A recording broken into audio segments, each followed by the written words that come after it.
राधे राधे दोस्तों, हरि सिमरन में आपका स्वागत है।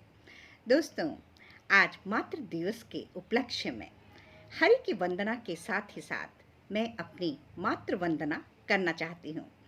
तो आज मैं महिमा मंडित अपनी माँ के बारे में कुछ कहना चाहती हूँ। कुछ ऐसी बात जो कभी मैं उनके सामने नहीं कह पाई। माँ क्या है? माँ माँ एक सुखद अनुभूति है। वह एक शीतल आवरण है जो हमारे सारे दुखों को, तकलीफ़ों को और उनकी तपिश को ढक लेती है। उनका होना हमें जीवन की हर लड़ाई को लड़ने की शक्ति देता रहता है। सच में शब्दों से परे है माँ की परिभाषा। माँ शब्द के अर्थ को उपमाओं में और शब्दों की सीमा में बांधना तो संभव ही नहीं है। इस शब्द की गहराई, विशालता को परिभाषित हम कर ही नहीं सकते, क्योंकि इस शब्द में ही संपूर्ण ब्रह्मांड और इस सृष्टि के उत्पत्ति का रहस्य समाया हुआ है। माँ व्यक्ति के जीवन की प्रथम गुरु होती है, जो उसे खाना, पिलाना, चलना, उठना, बैठना सब सिखाती है। उसे विभिन्न रूपों स्वरूपों में पूजा जाता है। कोई भी व्यक्ति अपने जीवन में कभी भी मातृ ऋण से मुक्त नहीं हो सकता। भारतीय संस्कृति में भी जननी और जन्मभूमि दोनों को ही माँ का स्थान दिया गया है। इस दुनिया में एक इंसान का अस्तित्व उसके माँ के कारण ही होता है। भगवान ने जब इस संसार को बनाया तो उसने किस इंसानों के पालन पोषण के लिए अपने आप को माँ के रूप में बना दिया कि जब जहाँ कहीं मैं नहीं रहूँगा वहाँ माँ ही वो सब कार्य करेगी जो ईश्वर कर सकता है। तभी तो चाहे माँ हर रूप में अपने बच्चों को पालती है। एक व्यक्ति की सफलता के पीछे उसकी माँ के दिए संस्कार ही होते हैं।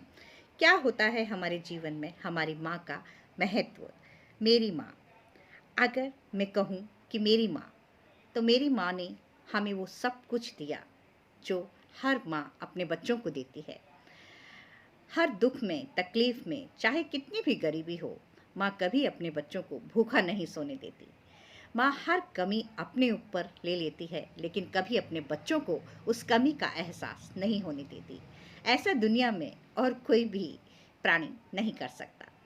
केवल माँ ही निस्वार्थ भाव से अपने बच्चों की पालना करती है। जहाँ ईश्वर नहीं पहुँचता, वहाँ माँ होती है। माँ के स्वरूप को बखान करना बहुत ही मुश्किल है। माँ को परिभाषित करना किसी के बस की बात नहीं है। तभी तो कहा जाता है कि जननी जन्मभूमिश्च स्वर्गादपि गरीयसी।